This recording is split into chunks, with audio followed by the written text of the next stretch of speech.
edirəm. Sizi burada görmək çox xoş oldu. Mərvəyə təşəkkür edirəm ki, bizə məzmunla bağlı səlahiyyət verdi. Mövzumuz psixi inkişaf nəzəriyyəsidir.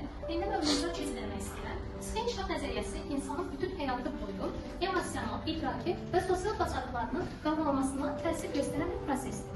Nəzəriyyəsi inkişaflı insanın doğulduğundan ölümünə qədər inkişaf prosesinin keçid mərhələsindən sonra hansı bir məsələ oxuyacaq, nə olacaq? Belə fikirlər insanda yaranır və mən kiməm sualı qarşıya qoyulur. Sonraki yaş mərhələmiz 20 və 40 yaş aralıqıdır ki, hansı ki 20 və 40 yaş aralığı elə bir yaş aralığı təşəbbüs məcmuədir.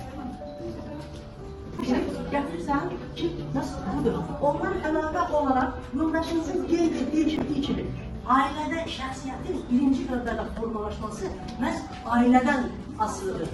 Bax, bu yaşa gəlib çatmır. Ailədə, sual verirəm sizə, çox xahiş edirəm, diqqətlə qulaq. Ailənizdə mühüm bir ailə için problemin həll olunması üçün sizlərin fikrini öyrənmək üçün müraciət edirmi?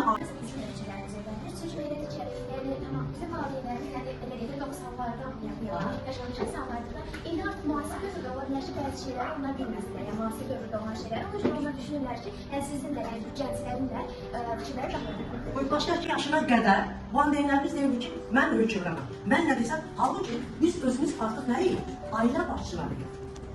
Ailəniz var, özünüzün ayrı dövlətiniz var. Olan xəstəliklərin səbəbini müəyyən edərək, onu aradan qaldırmaq və onun yaranma səbəblərini müəyyən edən bir sahədir. Amma psixi inkişafı olan patologiya isə psixi inkişafın həddindən artıq, normadan artıq olduğu üçün bu artıq psixi inkişaf patologiyası adlanır.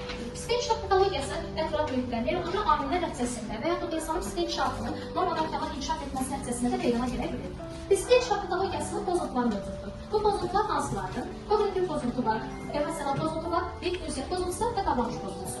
Kognitiv pozuntu dedikdə və nəzərdə tutulur. Bildiyimiz ADD xəstəliyi vardır, bu diqqətsizlik xəstəliyidir. İntellektual geriləmə, bu aiddir kognitiv pozuntuya.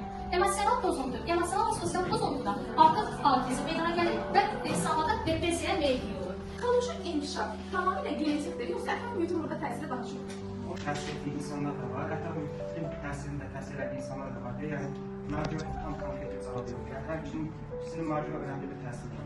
Bir insanın əgər genində, məsələn, deyəcək, xəyanət varsa və onun da ətraf mühitin heç bir əlaqəsi yoxdur və mən o insanı baxışlanaram ki, ifadələr işlətmişəm. O mənim şəxsi fikrimdə, yəni mənim şəxsi fikrim evlicilikdən təsir olunur deyə, o elmi bir ifadələrsə, yəni mənim şəxsi fikrim məncə o qədər də təsir edilmir, amma mənim şəxsi fikrimdə gəlir ki, hər insan içində müəyyən bir xasiyyət mövcud olur və önəmə ki, bu xasiyyətinə gəlir, yəni dəyişmir.